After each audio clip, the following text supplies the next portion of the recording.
21 अक्टूबर को मीनार पाकिस्तान में होने वाले अजीम शान जलसे के बाद पहली मरतबा आप सबसे बात कर रही हूं।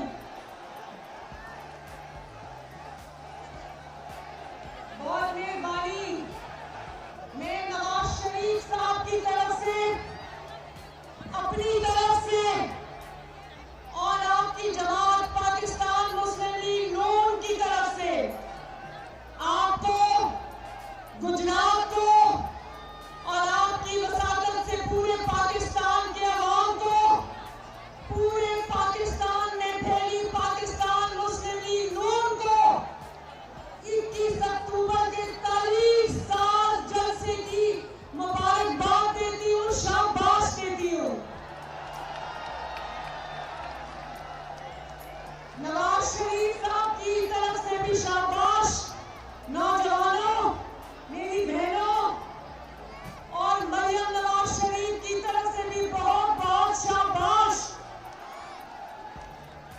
21 अक्टूबर को सड़कें छोटी पड़ गई थी, मोटरवे चौक हो गई थी, रिंग रोड्स चौक हो गई थी, ट्रेनें छोटी पड़ गई थी, सड़कें छोटी पड़ गई थी। पूरा पाकिस्तान नवाज शरीफ के इस्तेमाल के लिए उमड़ आया था।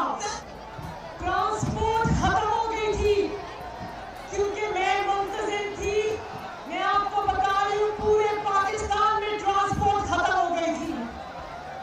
सिंध से जो ट्रेन चली, लोग ट्रेनों के आगे खड़े हो गए, ट्रेन छोटी पड़ गई, ट्रैक्स पे खड़े हो गए कि हमने नवाज शरीफ को इस्तेमाल के लिए लाहौर जाना है, जगह नहीं थी।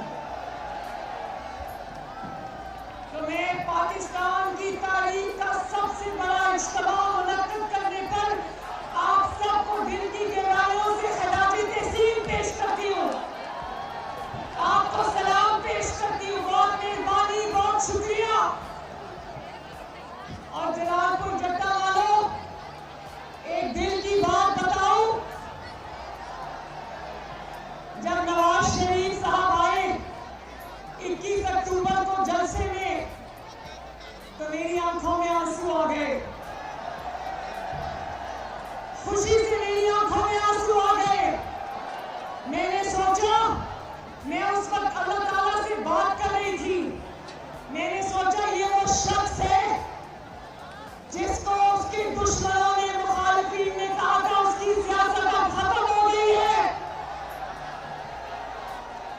कहा था नवाज शरीफ तारीख का हिस्सा बन गया है, और कहा था कि नवाज शरीफ अब कभी वापस नहीं आएगा। तो उसके खिलाफ साजिश करने वाला गिरोह उस दिन टीवी स्क्रीन पर बैठ के देख रहा होगा कि नवाज शरीफ को अल्लाह ताला किस इज्जत और किस शान से लेकर आया अपने वतन में। जलालपुर जट्टा वालों, आप लोग नवाज शरीफ का इस्तकबाल करने क्यों आए थे? आप नवाज शरीफ का इस्तकबाल करने सिर्फ इसलिए नहीं आए थे कि नवाज शरीफ ने आपकी खिदमत की है, कि नवाज शरीफ ने पाकिस्तान की खिदमत की है, कि नवाज शरीफ ने मोटरवेज बनाई, बिजली के कारखाने बनाए, सड़कों के जाम बिछाए, ऑरेंज लाइन बनाई, मेट्रो बस बनाई, एयरपोर्ट्स बनाए, बंदरगाहें बनाई। नवाज शरीफ ने चाइना पाकिस्तान इकोनॉमिक कॉरिडोर बनाया। आप सिर्फ इसलिए नहीं आए थे, आप इसलिए आए थे कि इस मुल्क का मुस्तकबिल भी, अपना मुस्तकबिल भी, अपना आने वाला मुस्तकबिल भी आपने नवाज शरीफ से जोड़ दिया है। मेरे भाइयों और बहनों, नवाज शरीफ का सियासी सफर आसान नहीं था। पिछले 22-23 सालों में नवाज शरीफ ने 2.5 साल जेल काटी। 22-23 सालों में 11 साल नवाज शरीफ ने जिला वतनी काटी। अदालतों के चक्कर तब भी लगाए, आज भी लगा रहा है अदालतों के चक्कर। जेलें काटी, कौन सी ऐसी जेल है जिसमें नवाज शरीफ नहीं गया? नाली से लेकर अतक जेल, अतक से लेकर अडियाला जेल, अडियाला से लेकर कोट लखपत जेल, कौन सी ऐसी जेल है जो नवाज शरीफ जिसमें नहीं रहा?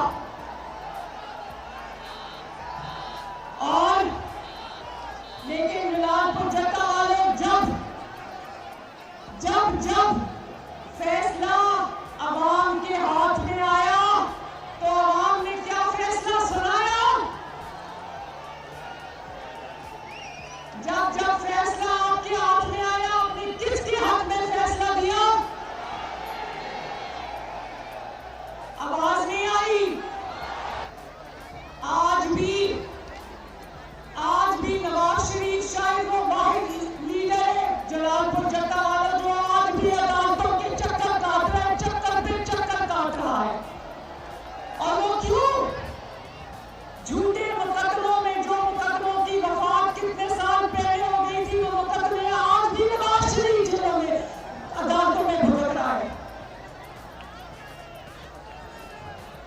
झूठे मुकदमों को खत्म करते करते 7 साल हो गए। कितने साल?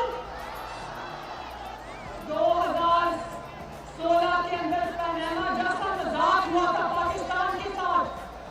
पनामा जैसा झूठ घर के लाया गया, जिस पे नवाज शरीफ ने इल्जाम लगाया कि तुमने बेटे से तनख्वाह नहीं ली, चलो निकलो बाहर, जाओ अपने घर को, जेल में डाल दिया। तो मैं सोचती हूँ जलालपुर जट्टा वालों कि इस मुल्क के अदालती निजाम में नाइंसाफी करना कितना आसान है और उस नाइंसाफी को खत्म करना कितना मुश्किल काम है। वो नवाज शरीफ को सजा देने के लिए कानून का सहारा नहीं लिया, ब्लैक लॉ डिक्शनरी का सहारा लिया। डिक्शनरी ब्लैक नहीं थी, इनकी नीयतें ब्लैक थी जो नवाज शरीफ को सजा देना चाहते थे। और शर्म आनी चाहिए उन लोगों को कि नवाज शरीफ को 7 साल बाद भी इंसाफ अभी तक मुकम्मल नहीं मिला, और जो नवाज शरीफ को रींग रींग कर इंसाफ मिल रहा है, उस पर भी वो कहते हैं कि शायद नवाज शरीफ को फेवर किया जा रहा है। तो ये शर्म आनी चाहिए। जलालपुर जट्टा वालों गवाही देते हो ना कि नवाज शरीफ ने अरबों और खरबों के मंसूबे लगाए पाकिस्तान में, गवाही देते हो ना? अभी जिस मोटरवे से मैं लाहौर से जलालपुर जट्टा पहुंची, वो मोटरवे किसने बनाई थी? अरबों और खरबों के अल्लाह ताला के फजल से आपकी खिदमत के लिए उनसे आपके मंसूबे बना दिए। कभी किसी एक मंसूबे पर भी नवाज शरीफ के ऊपर करप्शन का इल्जाम लगा, खुद का इल्जाम लगा, इख्तियारात के नाजायज इस्तेमाल का इल्जाम लगा? नहीं लगा। अरबों डॉलर की फीसें दे दी, लाखों डॉलर की फीसें दे दी कि नवाज शरीफ के लिए कुछ निकालना उसके खिलाफ। अल्लाह ताला के फजल व करम से नवाज शरीफ के खिलाफ एक फूटी कौड़ी का भी कोई सबूत नहीं ला सके। और वो जो जेल में बैठकर इस वक्त अपने अमाल की सजा भुगत रहा है, मैं उसका नाम भी नहीं लेना चाहती। वो कुदरत की पकड़ में आया, अल्लाह ताला की पकड़ में आया। मैं उसका नाम नहीं लेना चाहती, लेकिन आपसे बात करनी पड़ती है, मुझे, मेरी मजबूरी है, मुझे आपको सच बताना पड़ता है। वो जो आज अदयाला जेल में बैठकर या पता नहीं अटक जेल में बैठकर अपना मुकदमा भुगत रहा है, वो नवाज शरीफ को चोर कहा करता था। सियासी तकरीरों में नवाज शरीफ को ऊपर चोरी का इल्जाम लगाता था, लेकिन वो चोरी का इल्जाम वो अदालत में कभी नहीं लेकर गया, क्योंकि उसको पता था कि वो झूठ बोल रहा है।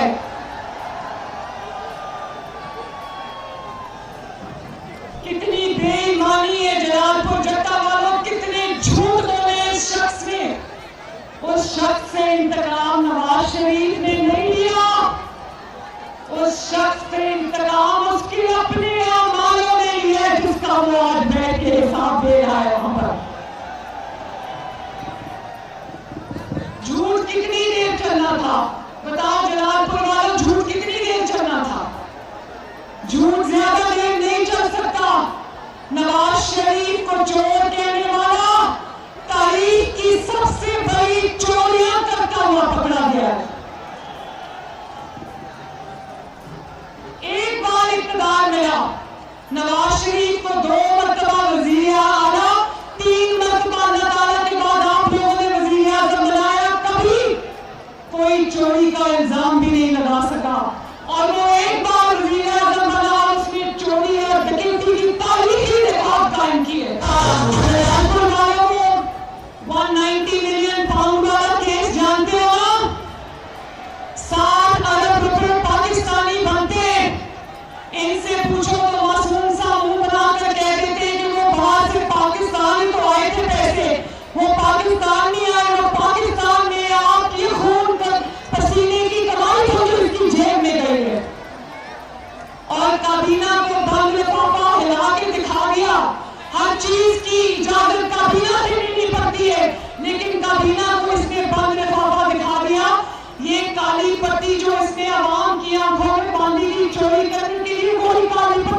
तरीका बीमा की आंखों पर भी बांधी की।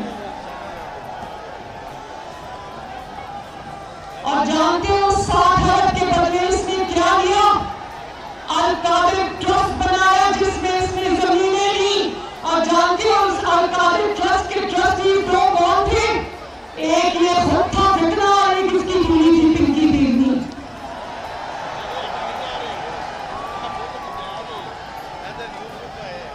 और आज ये चोर जो जेल में बैठा है ना, जब इससे हिसाब मांगा गया तो टांग पे प्लास्टर चढ़ाकर आ गया, व्हील चेयर के ऊपर आ गया, मुंह पे काला डब्बा डाल के आ गया। पता था चोरी की हुई है, हिसाब दूंगा तो पकड़ा जाऊंगा, सजा हो जाएगी। और सजा से बचने के लिए इसने 9 मई का हमला किया पाकिस्तान पे। पाकिस्तान के कोने कोने में आग लगाई, शुहदा पर हमले किए, उन पर आग लगाई। आज ये किसी का इंतकाम नहीं, अपने अमालों की सजा भुगत रहे जलालपुर जट्टा वालों।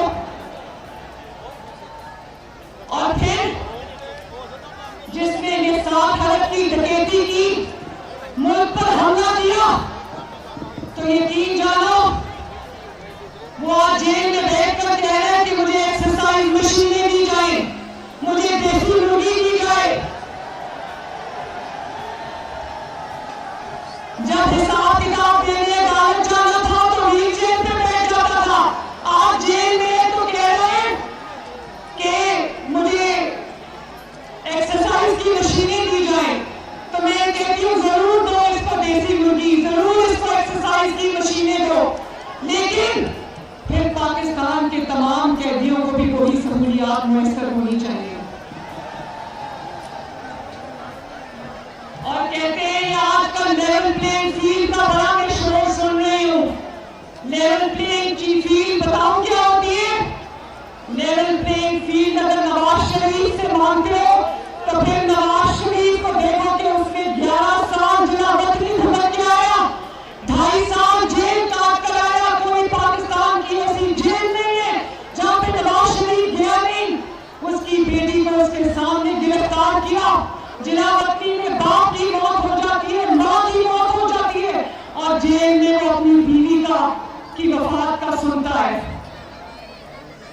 और फिर पिछले 22 साल में सिर्फ एक इलेक्शन की नवाज शरीफ को इजाजत दी गई, एक इलेक्शन में, और वो इलेक्शन भी नवाज शरीफ लड़ा और आपने उसको जीत के इक़्तिदार की मसनद पे बिठा दिया। माशाअल्लाह, अगर नवाज शरीफ के मुकाबले में लेवल प्लेइंग फील्ड चाहते हो ना, तो नवाज शरीफ की जो लेवल प्लेइंग फील्ड मिली है वो देख लो। चाहिए ये वाली लेवल प्लेइंग फील्ड, चाहिए ये वाली। मेरी दुआ है कि किसी मुखालिफ को भी ये ना बर्दाश्त करना पड़े। जलालपुर जट्टा वाले इलेक्शन के लिए तैयार हो। गुजरात से किसकी आवाज आएगी? गुजरात से कौन जीतेगा? इंशाअल्लाह गुजरात से, जलालपुर जट्टा से शेर जीतेगा, बल्कि पूरे पाकिस्तान में इंशाअल्लाह ताला शेर जीतेगा। जलालपुर जट्टा वाले एक दफा फिर आप सबका बहुत बहुत शुक्रिया। अल्लाह ताला आपका हामी और नासिर हो। जलालपुर जट्टा जिंदाबाद, नवाज शरीफ। और एक दफा मेरे साथ मिलकर नारा लगाना, पाकिस्तान। बहुत बहुत शुक्रिया, बहुत बहुत शुक्रिया।